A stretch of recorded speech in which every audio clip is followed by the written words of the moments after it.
nanti ashabul jannah ya dan ashabul nar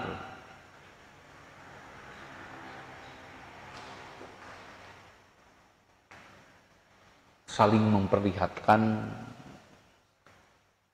akhirnya ya, karena dua kelompok ini saling mengklaim dan sedang berkompetisi ya, satu terhadap yang lainnya. Di mana kompetisinya? Wa idza tutla 'alaihim ayatuna bayyinatin qala alladziina kafaru lil ladziina amanu ayyul fariqaini khairum maqaman wa ahsanu maqila.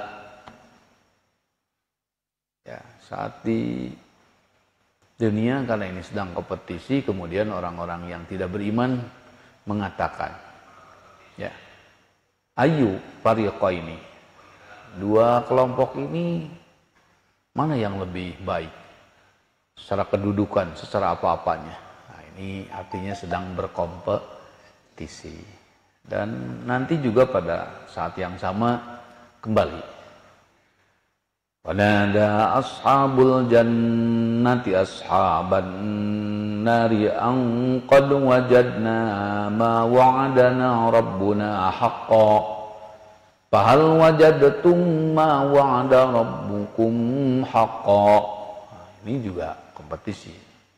Ashabul dan jannah kembali mempertanyakan, betulkah apa yang sudah Allah janjikan? Kamu dapat apa hari ini? Maka kenapa?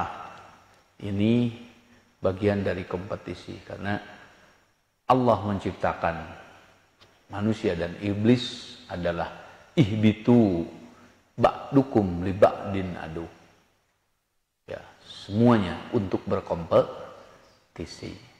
Nah, maka milikilah daya saing yang kuat, milikilah daya kompetisinya.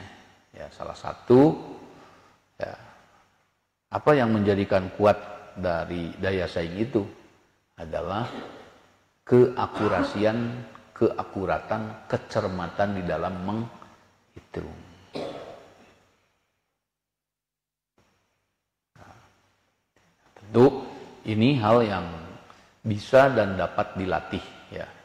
Tentu ini adalah hal yang bisa dan dapat dilatih dan seharusnya dilatih. Semakin tajam, semakin akurat perhitungannya, maka akan semakin bagus ya.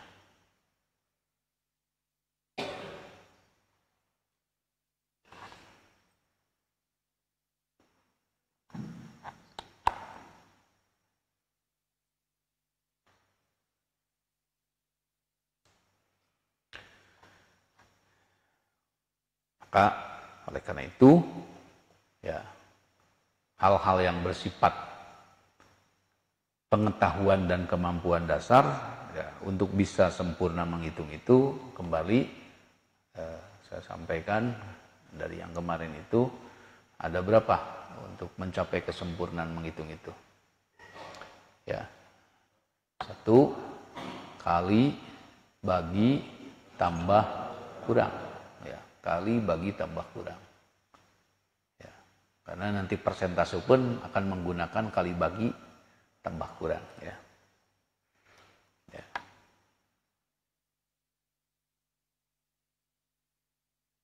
Nah, kemudian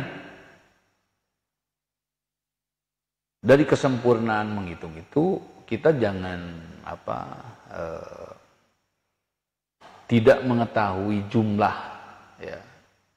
Nih kalau mau dikerucutkan hal-hal yang kecil, itu sistem pencatatan di minimarket ya, dan di toko-toko yang sudah maju itu pencatatannya itu adalah sekaligus bisa menghitung ya berapa sisa stok barang sekali catat ya, sekali catat. Jadi sistemnya bagaimana setiap barang masuk itu harus tercatat Satu.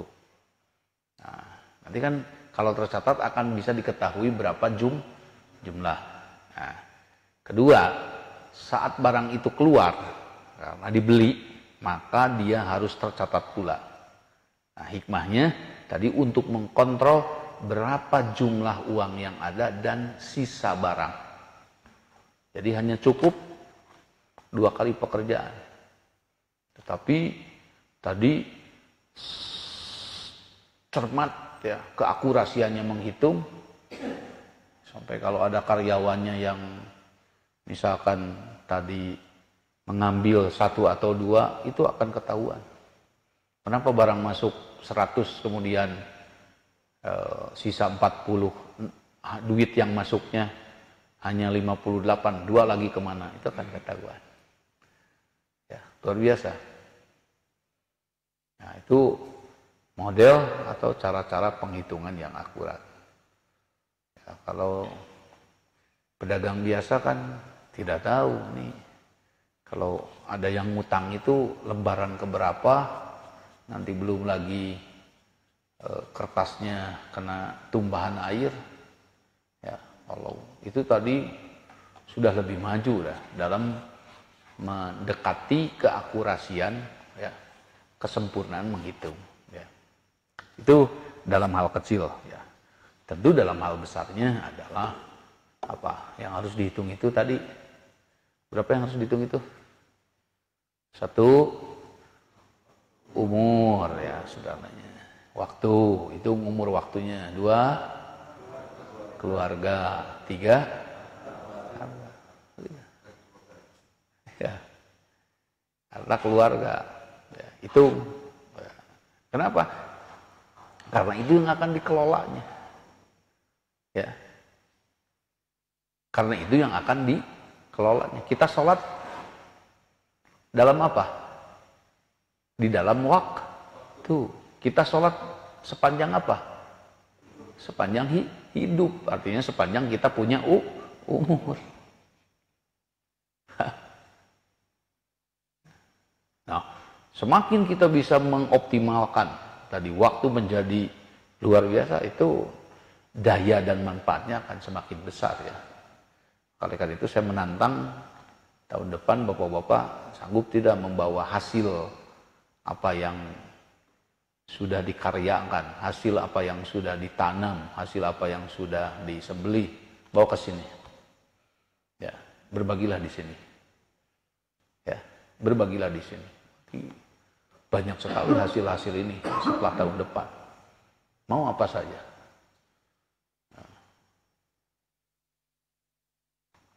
Oke. Nah, maka oleh karena itu di sini adalah kompetisi. Jadi orang non muslim nanyain, ini bagus mana antara kalian dengan aku? Ajul fariqaini khairum maqama wa ahsanu nadia. Kelompok siapa yang paling bagus? Golongan mana yang paling bagus? Ya, nanti di akhirat orang mukmin bertanya kepada non mukmin, "Fahal wajadtum ma wa'ada rabbukum haqqo?" Qalu na'am. Kemudian Ashabul Arab lagi menyatakan, "Ahaula'il ladina aqsamtum la yanaluhumullahu birahmah." Bukankah itu kelompok-kelompok yang engkau stigma, memutuskan bahwa mereka tidak akan mendapat rahmat Allah? Ya. Kenapa engkau berada di sebelah kiri dan mereka ada di sebelah kanan? Kenapa engkau rugi dan mereka beruntung? Udkhulul jannata, wahai orang-orang yang beruntung, udkhulul jannata, masuklah kalian ke surga. Ya. Udkhulul jannata la khaufun, jangan khawatir, jangan takut, alaikum wala antum tahzanun, jangan jengah dan jangan pernah merasa kecil hati. Ya. Kenapa? Karena ada Allahnya. Ya. Kenapa? Karena ada polanya, ada konsepnya. Karena apa? Ada pembimbingnya. Tinggal tadi persoalannya diikuti tidak polanya. Ya. Jadi enak jadi muslim itu. polanya sudah dibikinkan, ya, penjaminnya, ya, iya. Kalau penjamin selain Allah kan, misalkan badan-badan asuransi menjamin, bagaimana kalau tsunami-nya semua cuma badan asuransinya kena? Siapa yang mau bayarnya? Orang semua sudah mati, hancur, ya. Tapi kalau yang menjaminnya Allah, Allah itu la yamut, dia tidak akan mati selamanya, dia hidup selamanya, ya. Oke, pertanyaan.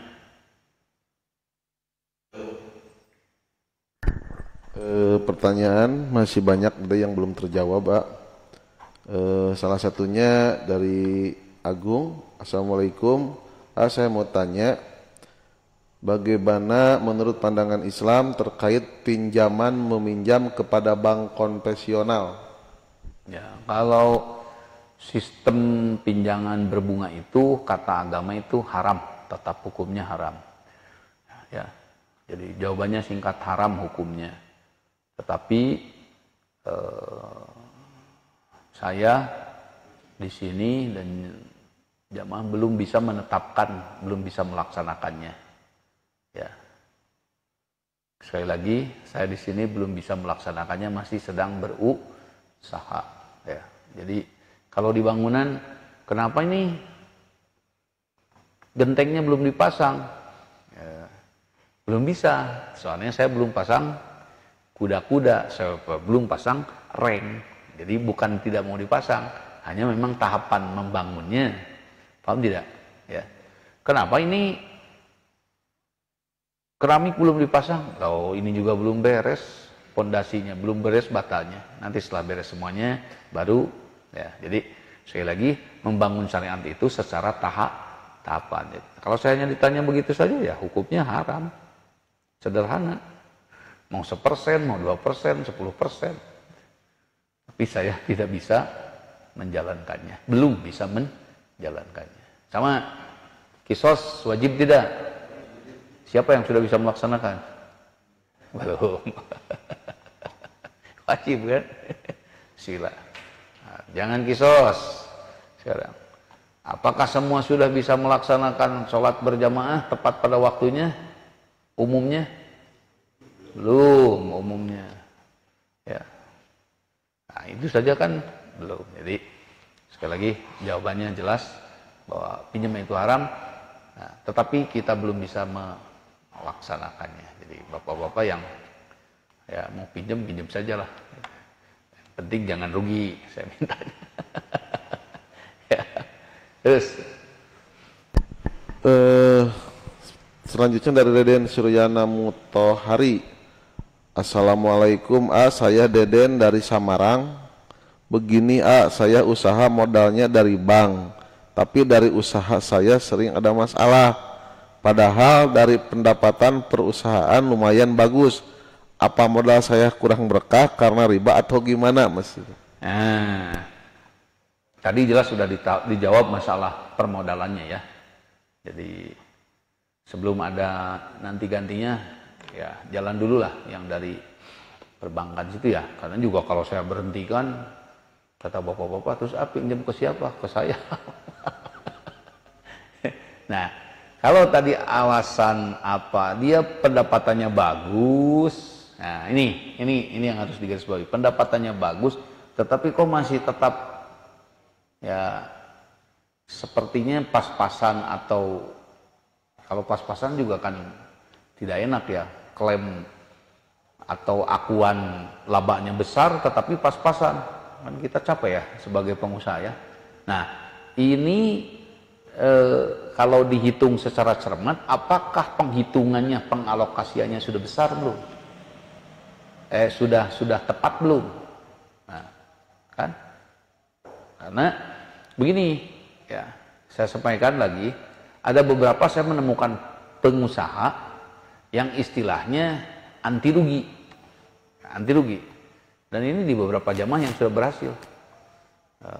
Saya tanya, gimana itu punya pikiran anti, ya kan semuanya bisa dihitung, kata. Ya, semuanya bisa dihitung. Jadi sangat tidak bisa dimengerti kalau ada kerugian, kalau tidak ada kesalahan. Beli barang 1.000 dijual sekian. Jadi kerugian ini akibat adanya kesalahan. Ya, bedakanlah kalau balai katanya kan, itu di luar perhitungan kita kan. Di luar perhitungan kita lagi dagang tiba-tiba ada tsunami, barangnya hanyut, ya rugi kan? Ya sudah, itu di luar perhitungan kita. Kita lagi dagang tiba-tiba ada gempa, sudah. Tetapi kalau tadi kita dagang labanya besar, ya, kemudian labanya tiba-tiba ngilang, ini benar nggak pencatatan in outnya? Karena pencatatan itu pada intinya, ya, pencatatan itu adalah berapa masuk, berapa keluar, yang ketat. Jangan ada yang masuk tidak tercatat, dan jangan ada yang keluar tidak tercatat. Nah, fungsinya apa catatan itu? Tadi sudah disampaikan. Fungsinya untuk apa? Untuk jumlah, untuk adad, belum perhitungan. Ya, adadnya dulu sudah dapat. Oh, masuk HP sekian, masuk beras sekian, catat semua, catat semua. Keluar sekian. Nah, ini jangan sampai ada yang tidak tercatat. Dari catatan inilah, dari jumlah yang dicatat inilah, kita nanti akan memperhitungkan. Oh, enggak. Contoh, ini tercatat omsetnya 1 miliar misalkan 1 tahun omsetnya. Perhitungannya bagaimana? Rugi. Soalnya kita modalnya juga 1 miliar. Artinya tidak dapat untung. Ya. Ini tercatat omsetnya setahun 100 juta. Alhamdulillah perhitungannya untung 50 juta. Karena saya bermodalnya awalnya 50 juta. Tuh. Jadi kan tidak pasti bahwa yang memegang duit besar kemudian dia beruntung. Dan tidak harus bahwa orang yang memegang duit kecil kemudian rugi. Karena persoalannya bukan pada besar atau kecil, tetapi persoalannya pada penghitungan. Dari mana? Nah, maka penting sekali belajar mendata jumlah. Nah, maka saya sampaikan ini. Al-Quran ditalar, dihafal bagus tidak? Bagus. Kalau duit ditalar, dihafal bagus tidak? Tidak bagus duit mah. Duh, kemana ini duit tadi ya? Al-Quran bagus dihafal, ditalar. Duit mah jangan, catat cepat. Ada yang pinjam nih tanda tangannya. Kapan saya minjem? Mana buktinya? Ini. Soalnya kalau duit ditalar, nanti kan adu omong. Paham tidak? Al-Quran bagus ditalar. Masuk duit, pengeluaran. Catat buat rokok, buat sekian. Oh, ternyata setelah dihitung, saya kuat sekali untuk membeli ini. Oh, ternyata setelah dihitung ini kebesaran. Saya dapat 4 juta beli rokok saja 1,5 juta sebulan. Waduh, ini tidak sehat. Misalkan. Ya. Nah, itu pentingnya. Bayangkan kalau itu dipegang, dimiliki kemampuan itu oleh tiap orang. Akan seperti apa kemajuan kaum muslimin? Real kemajuan kaum muslimin itu. Ya.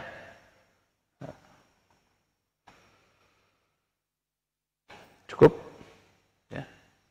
Ya, udah cukup. Ya, intinya sudah selesai. Ya, jadi sesi yang ini maksud Allah ingin setiap kita memiliki kesempurnaan itu. Maka oleh karena itu belajarlah semangat dari mulai besok ya. Berapa pendapatan. Ya, saya sering menerima keluhan kemarin, ternyata penghitungannya tidak tepat. Ya, ada klaim labanya besar karena tidak dihitungnya ketat, ini bocor. Gitu. Bisa bocor itu, hati-hati.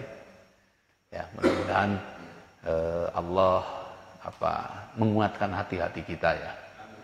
Gitu. Allah memberi keteguhan, karena kalau sudah teguh, sudah kuat hatinya, ya ini hal yang terbaik. Ini hal yang kita butuhkan. Ya, jangan merasa berat ataupun a priori, ya. Bismillah, bisa karena biasa, bisa karena biasa. Kita akan tentu sangat bersyukur, berterima kasih kepada Allah, beliau yang sudah memberikan kita hidayah petunjuk. Mudah-mudahan kita mendapat hikmah dari petunjuknya. Allahumma innaka afuwun tuhibbul afwa fa'fu anni. Allahumma innaka afuwun tuhibbul afwa fa'fu anni.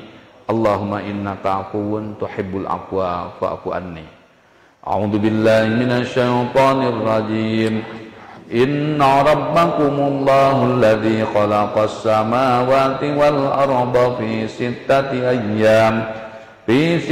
ayyamin thumma istawa 'alal 'arsy yughshil laila an-nahara yatlubuhu hafitha wasyamsa wal qamara wan nujuma musakhkharatin bi amrihi ala lahul khalqu wal amru tabarakallahu rabbul alamin ud'u rabbakum tadarru'an wa khufyah